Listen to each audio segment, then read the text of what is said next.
Bapak, sekali lagi kami bersyukur untuk hari ini dan kami mau duduk diam mendengarkan kebenaran firman-Mu karena kami percaya bahwa hanya firman-Mu lah yang boleh menjadi kekuatan bagi kami, yang menuntun kami sepanjang hari ini, yang boleh menyemangati kami untuk memasuki hari ini. Berfirmanlah kepada kami secara pribadi dan Tuhan pakai hamba-Mu ini untuk menyampaikan isi hati-Mu bagi kami semua. Di dalam nama Tuhan Yesus Kristus, datanglah kerajaan-Mu, jadilah kehendak-Mu atas hidup kami. Haleluya. Amin. Bapak Ibu Saudara, tema bulan September masih ini hari terakhir ya, Living as Citizen of Heaven, hidup sebagai warga surgawi. Dan untuk minggu ini semangat menantikan kembalinya Kristus. Ayat yang menjadi dasar dari tema ini adalah Titus 2 ayat 13. Dengan menantikan penggenapan pengharapan kita yang penuh bahagia dan penyataan kemuliaan Allah yang maha besar dan juru selamat kita, Yesus Kristus. Nah, dari pembacaan ini kita melihat apakah yang dinantikan. Yang pertama adalah penggenapan pengharapan kita yang penuh bahagia. 1 Tesalonika 4 ayat 16 sampai 17, sebab pada waktu tanda diberi, yaitu pada waktu penghulu malaikat berseru dan sangkakala Allah berbunyi, maka Tuhan sendiri akan turun dari surga. Dan mereka yang mati dalam Kristus akan lebih dahulu bangkit. Sesudah itu kita yang hidup yang masih tinggal akan diangkat bersama-sama dengan mereka dalam awan menyongsong Tuhan di angkasa. Demikianlah kita akan selama-lamanya bersama-sama dengan Tuhan. Nah, hari kembalinya Yesus atau hari kedatangan Tuhan merupakan hari malapetaka, hari kesengsaraan bagi mereka yang tidak percaya. Tapi bagi kita yang percaya, hari itu merupakan hari yang penuh dengan kebahagiaan. Sebelum Yesus kembali ke surga, dia berkata bahwa ia pergi untuk menyediakan tempat tinggal bagi kita. Tempat tinggal ini dalam bahasa Inggris disebut mansion ya, rumah besar yang mewah dan megah. Dan ia berjanji bahwa ia akan datang kembali menjemput kita agar kita bisa hidup dan memerintah bersama dia dalam kerajaannya selama-lamanya. Di kitab Wahyu kita membaca bahwa Yesus akan menghapus segala air mata dari mata kita. Dan tidak akan ada lagi kematian, tidak akan ada lagi perkabungan atau ratap tangis atau duka cita. Ayat ini menjanjikan keadaan kebahagiaan abadi dan kesempurnaan di mana semua bentuk kesedihan dan rasa sakit akan lenyap selamanya. Jadi ini tentunya menjadi suatu pengharapan yang membuat kita kuat dan bersemangat menjalani hari-hari hidup kita di dunia ini. Kita menanti dengan penuh pengharapan akan datangnya hari yang membahagiakan itu. Dan pengharapan kita akan digenapi.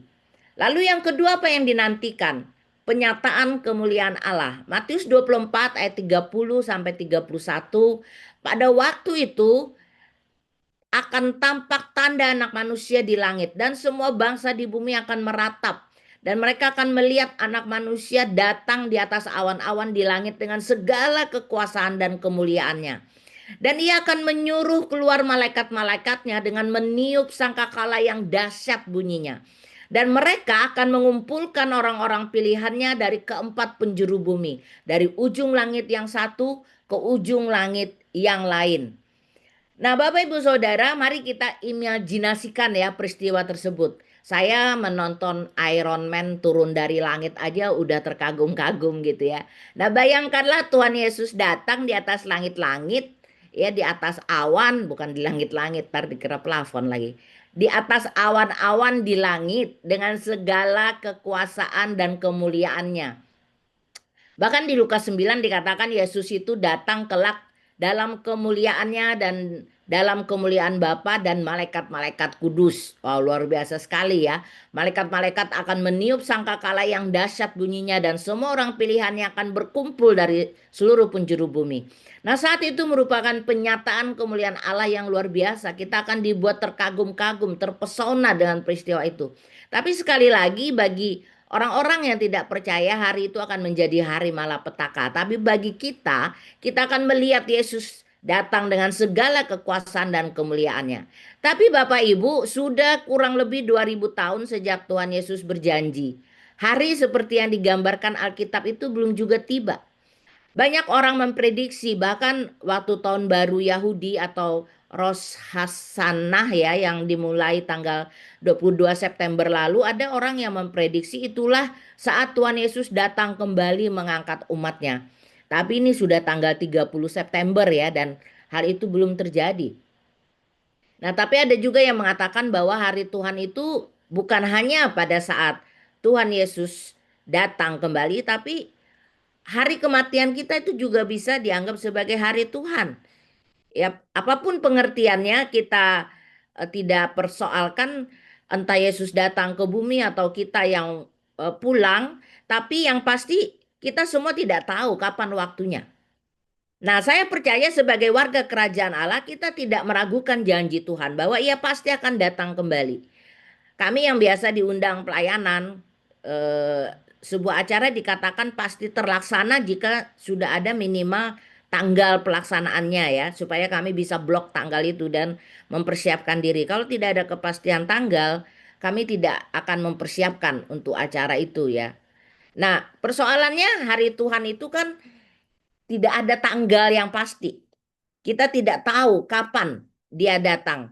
Tapi dengan iman kita yakin bahwa itu pasti akan terjadi. Sekalipun tidak ada kepastian tanggal. Kita diminta untuk mempersiapkan diri dengan baik. Kita diminta untuk mempersiapkan diri dengan baik. Dan kita hanya menanti dan menanti dengan penuh iman dan pengharapan. Nah, ada banyak hal yang bisa terjadi ketika kita ada dalam penantian. Ada yang tidak setia karena tidak yakin bahwa orang yang dinanti itu akan menepati janjinya, apalagi tidak ada berita gitu ya. Ada yang bosan, bingung, kehilangan pengharapan, ragu apakah penantiannya itu layak dilakukan atau sesuatu yang sia-sia. Nah, hari ini kita belajar bersama Bapak Ibu Saudara bagaimana kita bisa tetap bersemangat menantikan kedatangan Yesus kembali sehingga kita menggunakan waktu kita dengan efektif. Kita tidak bosan, tidak teralihkan fokus kita. Karena salah satu pekerjaan iblis adalah mengalihkan fokus kita dari iman dan pengharapan kita akan firman Tuhan dan janji-janjinya. Termasuk janjinya bahwa ia akan datang kembali. Nah, bagaimana kita menantikan kembalinya Kristus dengan semangat? Yang pertama, Bapak Ibu Saudara, berdandan.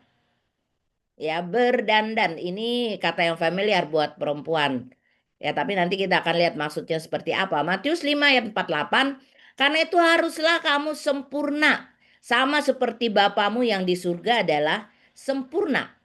Alkitab mengajarkan bahwa kita adalah mempelai perempuannya Kristus ya. Seorang perempuan yang bucin banget dengan kekasih hatinya akan selalu ingin terlihat baik, sempurna, tanpa cacat celah di hadapan kekasihnya.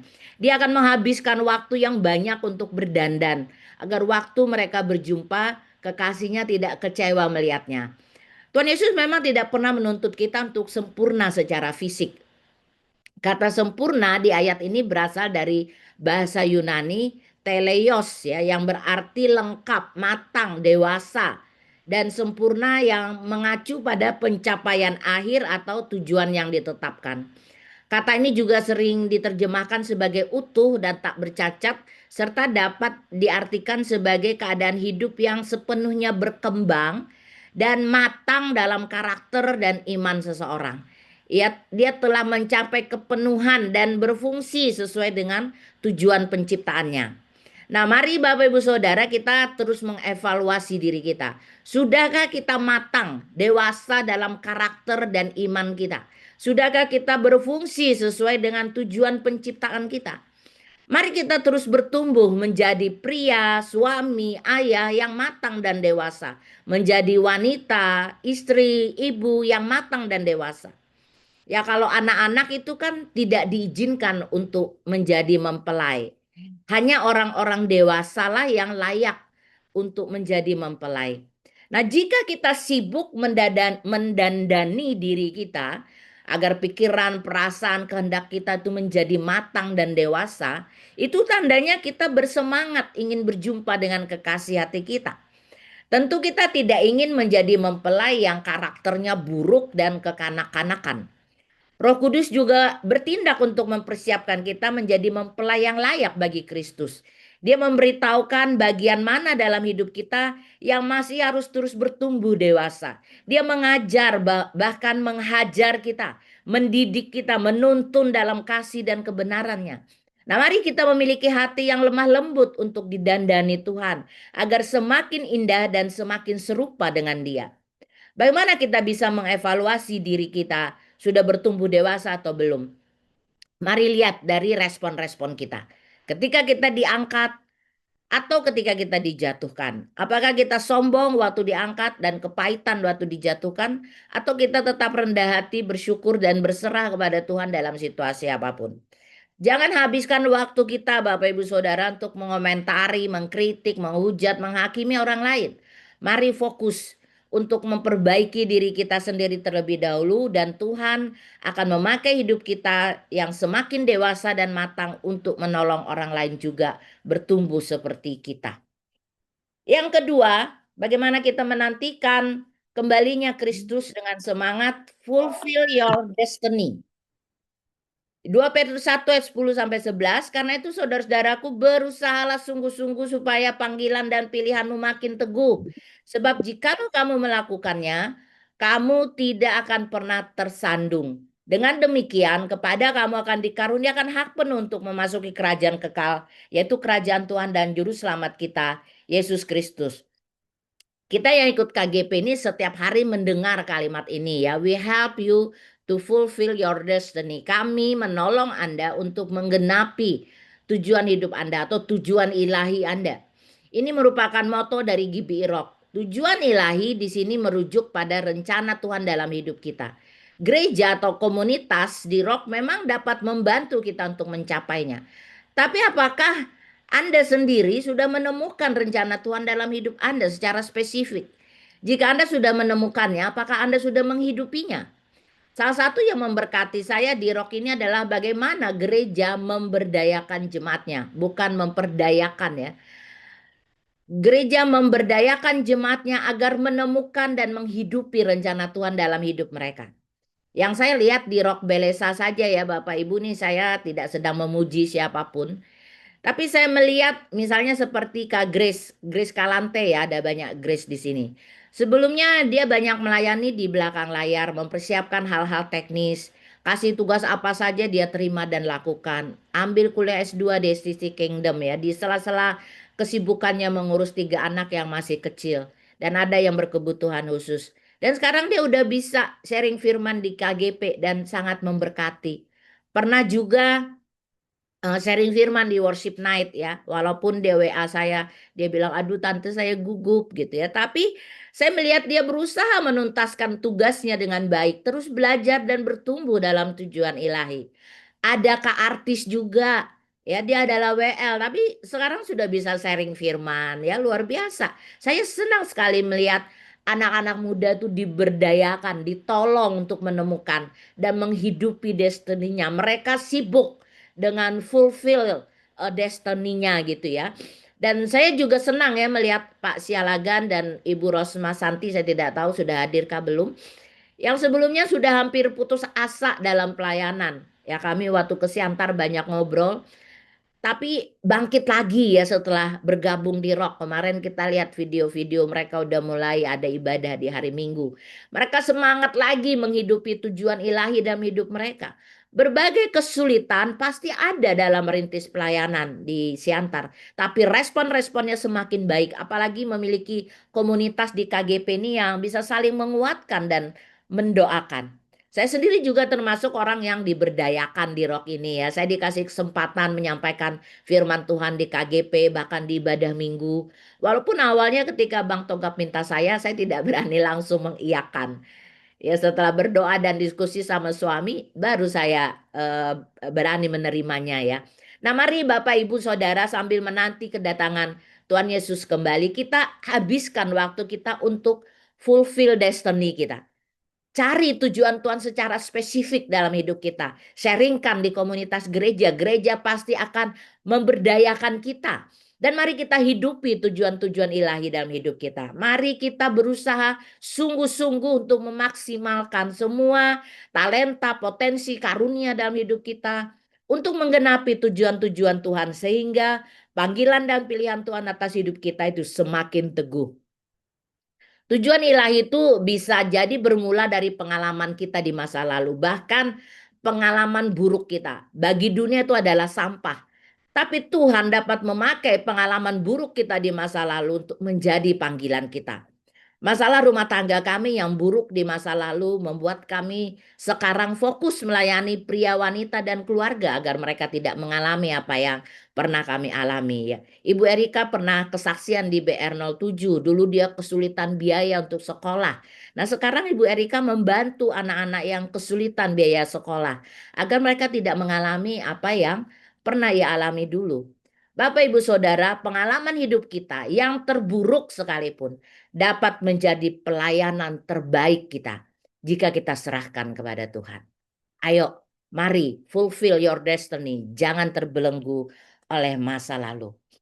Yang ketiga, Bapak Ibu Saudara, yang terakhir, bagaimana kita menantikan kembalinya Kristus dengan semangat. Tuntaskan amanat agung.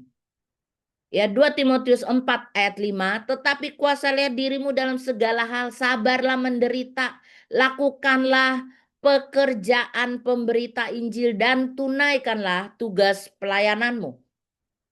Di dunia ini ada banyak penderitaan yang kalau kita tidak sabar dan tidak mengendalikan diri, maka kita akan jauh dari tujuan Tuhan dalam hidup kita. Oleh sebab itu, selain kita fokus mendandani diri kita, fokus menggenapi tujuan ilahi dalam hidup kita, jangan lupa kita juga harus fokus untuk menuntaskan amanat agung. Ini bukan hanya tugas para pendeta, penginjil, atau para pelayan full time. Tapi setiap orang yang mengaku Yesus sebagai Tuhan dan Juru Selamatnya harus terlibat melakukan amanat agung ini. Hal ini bisa kita lakukan secara personal maupun secara komunal melalui gereja lokal kita masing-masing. Kita bisa mulai dengan berdoa agar Tuhan mengaruniakan roh pertobatan atas keluarga, teman, sahabat, atau orang-orang yang ada di sekitar kita.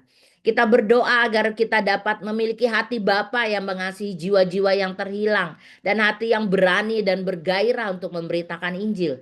Kita juga bisa berdoa agar Tuhan mempertemukan kita dengan orang yang tepat untuk dibawa kepadanya. Kita tidak harus menjadi penginjil full time. Kita tidak harus dikirim ke daerah-daerah di luar kota atau di luar negeri. Tapi sekolah kita, kantor, tempat usaha, tetangga kiri kanan di mana kita tinggal adalah dunia di mana Tuhan mengutus kita untuk pergi memberitakan Injil. Tuhan menyelamatkan kita agar kita dapat menyelamatkan orang lain.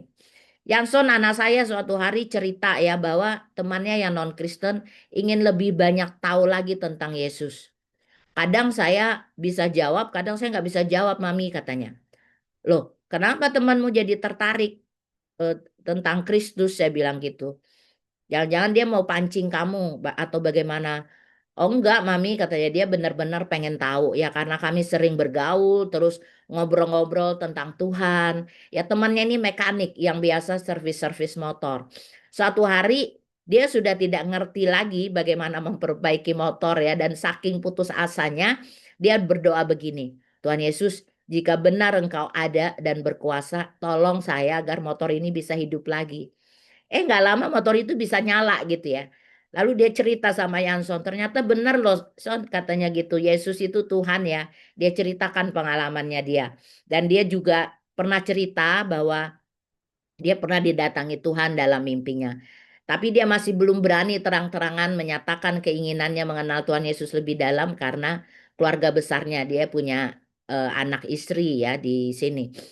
Tapi dia belajar gitu ya untuk apa menonton dari Edis TV gitu. Dia belajar tentang kekristenan di situ dan saya juga ajarin Yanson bagaimana bisa menolong temannya. Nah, Bapak Ibu Saudara, mari kita juga fokus untuk menjangkau jiwa-jiwa yang ada di sekitar kita. Ya melalui profesi kita masing-masing, melalui pertemanan, melalui pergaulan kita sehari-hari. Kita bersaksi saja, kita cerita saja. dan sebut saja nama Yesus, maka nama itu berkuasa untuk menjamah hati mereka agar dapat menyambut keselamatan yang Tuhan tawarkan. William Barclay, seorang teolog yang menulis buku-buku tafsiran Alkitab, mengatakan begini, cara terbaik untuk mempersiapkan kedatangan Kristus adalah dengan tidak pernah melupakan kehadiran Kristus. Cara terbaik untuk mempersiapkan kedatangan Kristus adalah dengan tidak pernah melupakan kehadiran Kristus. Jangan juga kita fokus mempersiapkan kedatangan Kristus sampai kita tidak menyadari bahwa saat ini pun Kristus hadir di dalam hidup kita. Dan kita melakukan tujuan-tujuan Tuhan, kita melakukan kehendak Kristus saat ini di bumi sambil menantikan kedatangannya. Menyadari kehadiran Kristus dalam hidup kita saat ini dan pengharapan bahwa kita akan bertemu muka dengan Dia kelak akan membuat kita rajin berdandan, akan membuat kita bergairah untuk fulfill destiny kita. Dan kita juga bersemangat menuntaskan amanat agung melalui hidup keseharian kita. Mari kita berkata seperti Rasul Paulus, bagiku hidup adalah Kristus dan mati adalah keuntungan. Hidup yang berpusat pada Kristus saat ini akan memastikan kelak saya akan hidup bersama Dia untuk selama-lamanya. Mari kita terus semangat menantikan kedatangan Tuhan Yesus kembali. Amin. Nah, apa yang kita sharingkan Bapak Ibu Saudara di breakout room kita? Adakah hal yang perlu didandani dalam hidup Anda agar dapat semakin indah dalam pemandangan Allah dan manusia? Ya, misalnya kemarin kan Bang Togap sharing tentang bagaimana mengatasi depresi, problem-problem emosi kita ya. Mungkin ada yang perlu didandani itu adalah emosi saya, pikiran saya, atau kehendak saya masih belum selaras sama Kristus gitu, atau perkataan saya, apapun juga sharingkan. Lalu bagikan bagaimana Anda menemukan dan menghidupi tujuan ilahi dalam hidup Anda. Kalau saudara belum temukan, mintalah teman untuk mendoakan ya. Lalu apakah yang bisa Anda lakukan untuk menuntaskan amanat agung melalui hidup Anda? Jadi dengan kita sharing seperti ini itu sebenarnya kita sedang menetapkan sebuah proyek gitu. Saya misalnya ingin memenangkan ada sahabat saya atau teman dekat saya di kantor atau di tempat tinggal saya. Itu jadi sebuah proyek ya. Mari kita doakan hal itu. Nah, sebelum kita masuk ke breakout room, mari kita berdoa. Bapa, kami mengucap syukur untuk firman-Mu yang mengingatkan kami bahwa kedatangan Kristus kembali itu adalah sebuah kepastian. Walaupun kami tidak tahu tepatnya kapan Tuhan, tapi biarlah saat ini kami boleh terus menyadari kehadiran Kristus dalam hidup kami dan menghadirkan Kristus juga bagi orang lain. Kami boleh terus bertumbuh dewasa, kami boleh terus bertumbuh matang, sempurna seperti Engkau Tuhan. Dan kami juga boleh terus menemukan destiny kami. Kami boleh fulfill destiny kami Tuhan, dan kami boleh menghidupinya, memaksimalkannya. Dan kami juga boleh membawa jiwa-jiwa kepadamu, menuntaskan amanat agung melalui kehidupan kami sehari-hari, melalui profesi kami, melalui pergaulan kami, dan melalui semua potensi, talenta, karunia yang ada dalam hidup kami. Kami boleh maksimal sehingga ketika Tuhan Yesus datang, kami kedapatan tidak bercacat celah. Terima kasih Tuhan Yesus, di dalam namamu kami mengucap syukur, haleluya, amin. Tuhan Yesus memberkati, shalom.